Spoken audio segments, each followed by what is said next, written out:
جرب الأكلة دي بصوص الزبادي بجد رهيبة. معايا هنا مشكل كبدة وكلاوي وقلب وطحال ولحمة، هقطعهم كده تقطيعات وسط، ولا صغيرة ولا كبيرة.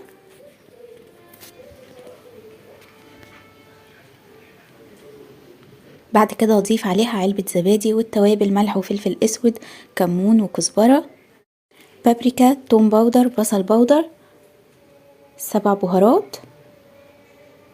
هقلبهم كده مع بعض. بعد كده طاسة او جريل اللي موجود عندك، ضفت معلقة سمنة ومعلقة زيت، نزل بقى كل ده ياخد تشويحة حلوة، وضفت معاهم الدهنة اللي كانت في بيت الكلاوي، هتديها تطعيمة حلوة جدا. حطيت كمان فصين توم ورشة زعتر، فصين توم مفرومين. بعد ما تتشوح بقى وتاخد اللون الحلو ده، لو حابين الصوص يبقى فيها زيادة زودوا ربع كوباية من المية يغلي معاكم